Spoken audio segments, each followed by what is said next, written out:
ആധുനിക കാലഘട്ടത്തിൽ ശാസ്ത്രം ഇത്രയൊക്കെ മുന്നേറിയിട്ടും എന്തുകൊണ്ടാണ് മനുഷ്യർ ഈ പ്രവചനങ്ങളിൽ ഇത്ര വിശ്വസിക്കുന്നത്? കഴിഞ്ഞയാഴ്ച ലോകത്തെ മുഴുവൻ ശ്രദ്ധയാകർഷിച്ച ജപ്പാനെ മുൾമുനയിൽ നിർത്തിയ ഒരു പ്രവചനം നമ്മൾ ശ്രദ്ധിച്ചു. യോ തൽസുഗി എന്ന ഒരു മംഗ കലാകാരി ജൂലൈ 5 പുലർച്ചെ ജപ്പാനെ ഞെട്ടിക്കുന്ന, ജപ്പാനെ മാത്രമല്ല ജപ്പാൻ, തായ്ലൻഡ്, ഇന്തോനേഷ്യ, ഫിലിപ്പീൻസ് എന്നീ പസഫിക് റിംഗ് രാജ്യങ്ങളെ മൊത്തം തകർക്കുന്ന, നാശനഷ്ടങ്ങൾ ഉണ്ടാക്കുന്ന വലിയ ഒരു പ്രകൃതി ദുരന്തം അവർ പ്രവചിച്ചു.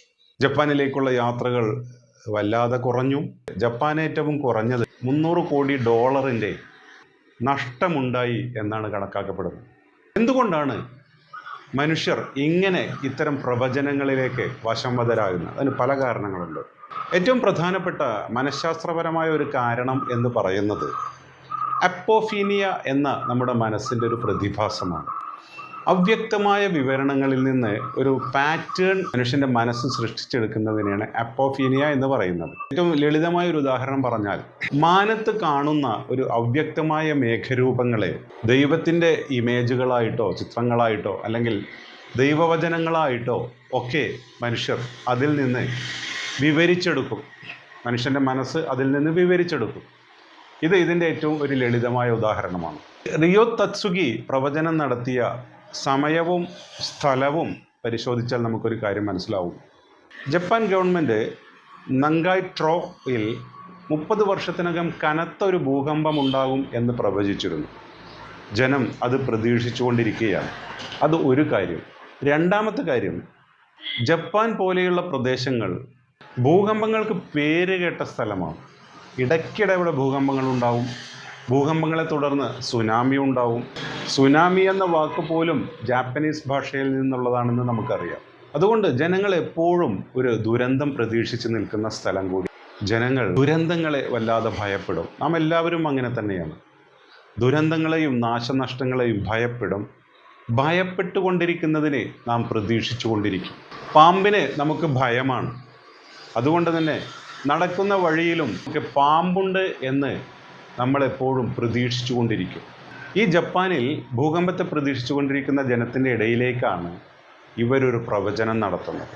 പക്ഷേ ഇത്തവണ നടത്തിയ പ്രവചനത്തിൽ അവർക്കൊരു പാളിച്ച പറ്റിയത് എന്താണെന്ന് വെച്ചാൽ, അവർ ഒരു തീയതിയും കൃത്യമായൊരു സമയവും പറഞ്ഞു എന്നുള്ളതാണ്.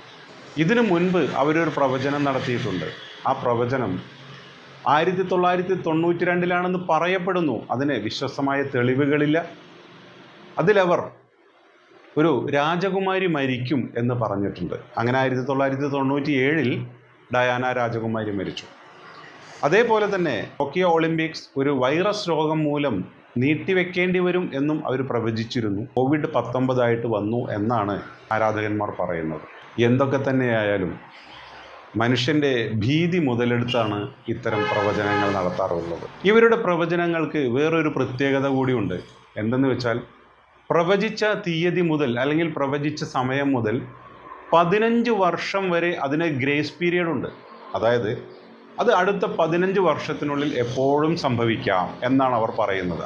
എനിക്ക് നല്ല കാലമൊന്നും വന്നില്ലെങ്കിലും വേണ്ടിയില്ല, ദുരന്തങ്ങൾ വരരുത് പ്രാർത്ഥിച്ച് നടക്കുന്ന ജനങ്ങളിടയിലേക്ക് ഇതാ ദുരന്തങ്ങൾ വരുന്നു എന്ന് പ്രവചിക്കുമ്പോഴാണ് അത് കൂടുതൽ ഫലവത്താകുന്നത്. ഒരു കാര്യം ഉറപ്പാണ്, ഒരു വ്യക്തിക്കും ഒരു പ്രത്യേക ദുരന്തം മുൻകൂട്ടി പ്രവചിക്കാൻ കഴിയില്ല എന്നുള്ളത് ശാസ്ത്രീയമായി തെളിയിക്കപ്പെട്ട സത്യമാണ്. അതിൻ്റെ ഏറ്റവും വലിയ ഉദാഹരണമാണ് ഇക്കഴിഞ്ഞ ജൂലൈ 5 സംഭവിച്ചത്. മറ്റേതെല്ലാം യാദൃച്ഛികതകളാണ്. നമ്മൾ പരിശോധിച്ചാൽ ഓരോ കലണ്ടർ വർഷവും ഈ ഭൂലോകത്ത് ഓരോ തരം ദുരന്തങ്ങൾ ഉണ്ടാവാറുണ്ട്. പ്രളയങ്ങൾ ഉണ്ടാവാറുണ്ട്, കൊടുങ്കാറ്റുകൾ ഉണ്ടാവാറുണ്ട്, കാട്ടുതീകൾ ഉണ്ടാകാറുണ്ട്, ഭൂകമ്പങ്ങൾ ഉണ്ടാവാറുണ്ട്, വാഹനാപകടങ്ങൾ, വിമാനാപകടങ്ങൾ, യുദ്ധങ്ങൾ, മാൻമെയ്ഡ് ഡിസാസ്റ്റേഴ്സ് ഉണ്ടാവാറുണ്ട്. ഓരോ തരം ദുരന്തങ്ങളും ഉണ്ടാവാറുണ്ട്.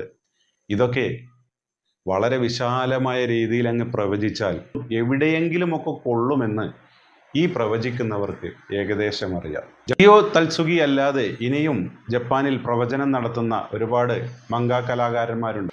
ഐറിഷി ഓഡ, ഒസാമ ടെസൂക്ക എന്നൊക്കെയാണ് അവരുടെ പേരുകൾ. അവരും ഇതേ രീതിയിൽ ഓരോ പ്രവചനങ്ങൾ നടത്തും. പക്ഷേ എന്തുകൊണ്ട് ഈ ഒരു പ്രവചനം ലോക ശ്രദ്ധയാകർഷിച്ചു? അവിടെ നമ്മൾ തിരിച്ചറിയേണ്ട കാര്യം അതാണ്. ഇന്നത്തെ സോഷ്യൽ മീഡിയയുടെ ശക്തി. ഇത്തവണത്തെ പ്രവചനം തീയതിയും കൃത്യസമയവും പറഞ്ഞതുകൊണ്ട് ആളുകളുടെ യാത്രയും ടൂറിസ്റ്റുകളുടെ യാത്രയുമൊക്കെ മാറ്റിവെച്ചു. 2011 ജപ്പാനിലെ തൊഹോക്കു ഭൂകമ്പത്തിന് ശേഷം 20,000-ഓളം ആളുകൾക്ക് ജീവൻ നഷ്ടപ്പെട്ട ഒരു സുനാമി ഉണ്ടാകുകയുണ്ടായി. തത്സുഗിയുടെ ആരാധകർ പറയുന്നത് ഈ സുനാമി അവർ 1999 പ്രവചിച്ചിരുന്നു എന്നാണ്.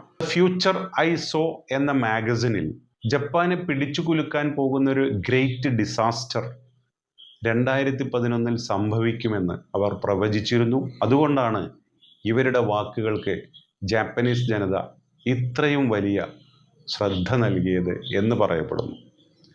എന്ത് തന്നെ വന്നാലും ശരി, ഇത്തവണ തത്സുഗിയുടെ പ്രവചനം പാളി. അതുകൊണ്ട് തന്നെ നമ്മൾ മനസ്സിലാക്കുക, ഇത്തരം വ്യക്തികൾക്കൊന്നും ലോകത്ത് സംഭവിക്കാൻ പോകുന്ന ഒരു കാര്യങ്ങളെയും പ്രവചിക്കാനുള്ള കഴിവില്ല. കൊടുങ്കാറ്റ് പ്രവചിക്കുന്നു, അതേപോലെ തന്നെ പ്രളയം പ്രവചിക്കുന്നു, അതുപോലെയുള്ള കാര്യങ്ങൾ പ്രവചിക്കുമ്പോഴും ഭൂകമ്പം ഇപ്പോഴും പ്രവചനാതീതമായി തന്നെ തുടരുകയാണ്. നാളെ ഭൂകമ്പം പ്രവചിക്കുന്ന ഒരു കണ്ടുപിടുത്തം ശാസ്ത്രം കണ്ടെത്തിയെങ്കിൽ അന്ന് നമുക്ക് അതിനെ വിശ്വസിക്കാം. അതുവരെ ഇത്തരം പ്രവചനങ്ങളെയൊക്കെ തള്ളിക്കളയാമെന്നാണ് ഈ പോയ വാരം നമ്മെ പഠിപ്പിച്ചത്. Okay, thank you.